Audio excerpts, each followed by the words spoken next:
guys, let's celebrate the life. Celebrating the life, hallelujah. Celebrating the life, hallelujah. Celebrating the life, hallelujah. Hallelujah, hallelujah, hallelujah. God bless you, amin. Halo saudari-saudara yang dikasihi oleh Tuhan, khususnya para pasutri. Terus kita rayakan anugerah kehidupan, amin. Dalam untung dan malang, dalam suka maupun duka, dalam sehat dan sakit, aku mencintai, setia, dan hormat padamu seumur hidupku.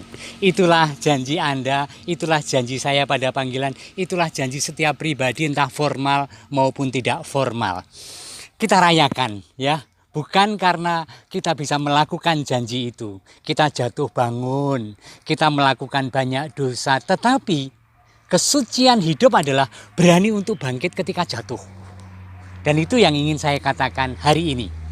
Ada berkat dalam kemalangan, ada berkat dalam kesusahan, ada berkat dalam challenge di dalam kehidupan tantangan hidup.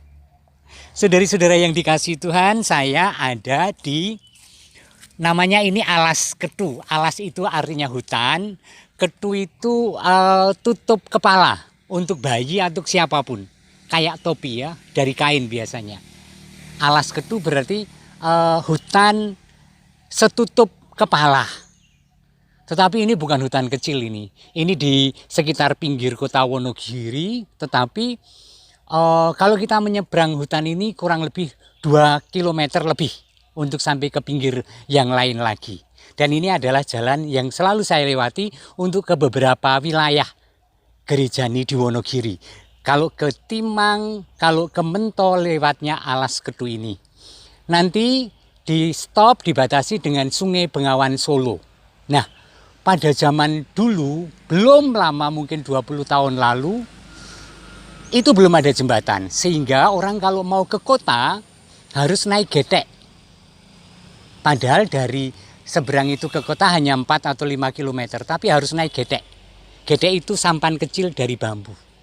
Atau pilihan lain adalah yang ada jembatannya, yaitu mubeng 19 kilo. Oke, itu situasinya. Sangat luar biasa, indah sekali alas ini, ya, walaupun di sana sini sudah digerogoti oleh para perambah yang membuat ladang.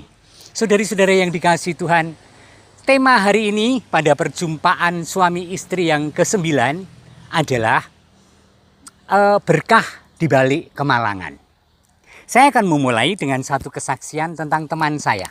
Saya punya sahabat pengusaha yang beberapa kali mengalami kejatuhan. Dan salah satu kejatuhannya begini, dia kongsi dengan seorang teman yang lain yang dianggapnya teman yang baik, yang jujur, yang bisa bertanggung jawab atas pekerjaan berdua. Tetapi rupa-rupanya teman itu akhirnya lari meninggalkan dia, meninggalkan utang dan membawa segala sesuatu yang mestinya hak perusahaan. Bagaimana refleksi dia kemudian?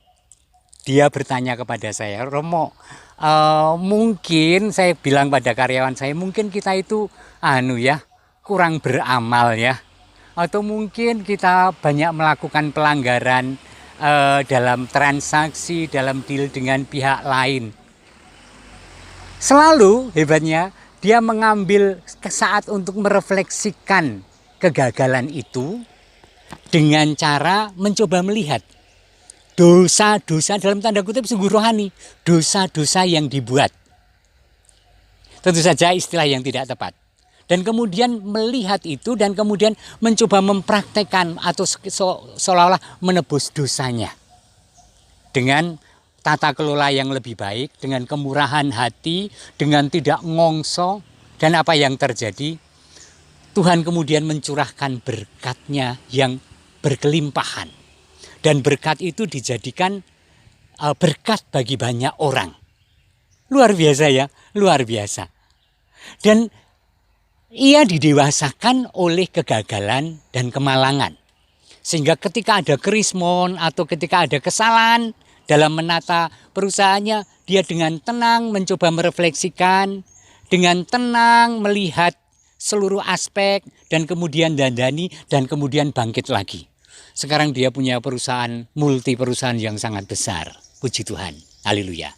Saudari-saudara yang dikasihi Tuhan, relasi dan terutama suami istri itu banyak juga kemalangannya. Di antaranya adalah seringkali miskomunikasi. Karena memang apa? Karena pria dan wanita itu dari satu planet dan planet lain dan kemudian berpiknik dan ketemu di bumi, saling asing dan tidak kenal dan jatuh cinta. Luar biasa loh Anda itu, ya, suami istri mencoba memadukan dua kultur pribadi yang sangat berbeda dengan latar belakang yang sangat berbeda, dengan mimpi dan tujuan yang sangat berbeda. Dan toh tetap hidup berdua dengan anugerah anak-anak dan keluarga. Puji Tuhan. Nah, pesan hari ini adalah ketika Anda mengalami peristiwa-peristiwa kehidupan yang sangat tidak nyaman dalam relasi atau bahkan kegagalan, ancam-ancaman, pure, pisah ranjang, beranilah untuk melihat itu dalam kejernihan hati, dalam pertanyaan kepada Tuhan, permohonan kepada Tuhan, supaya Tuhan terlibat menyelesaikan dan Anda bisa melihat keindahan-keindahan yang dijanjikan Tuhan dalam kegagalan, dalam kemalangan, dalam ketidaktahuan tentang peristiwa, bagaimana merefleksikan dan mengambil hikmahnya. Pasti di balik kemalangan dan kesusahan Tuhan menitipkan sesuatu yang kalau kita menemukan dari penggalian, dari refleksi kita, itu menjadi kekuatan juga dalam relasi suami istri. Saya menemukan itu pada orang-orang yang tadinya krisis dan kemudian mengikuti dulu tulang rusuk, ya, Romo Halim. Saya pernah ikut. Waktu itu saya ikutnya tulang rusuk di Bali, ya, di Hotel Jayakarta di Bali. Kemudian atau ME, saya pendamping ME, ya, di per ME. Banyak para suami istri yang segar dan bergairah dan sukacita merayakan keberduaan pada saat-saat yang sudah senja. Dulu mereka merasa bahwa aku tidak merasakan seperti ini. Tetapi karena mau melihat di balik kemalangan ada berkat yang disiapkan, mau menggali, mau sakit, mau berobat. Kemalangan itu kan seperti jamu yang memang pahit diminum, tetapi akan memberi daya kekuatan. Maka saudari-saudara, ayo lakukan itu. Melihat hikmah di balik kemalangan dan kesusahan.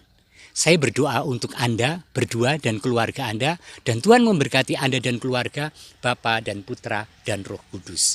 Amin. Guys, let's celebrate the life. Celebrating the life, hallelujah. Celebrating the life, hallelujah. Celebrating the life, hallelujah. Hallelujah, hallelujah, hallelujah. God bless you. Amin.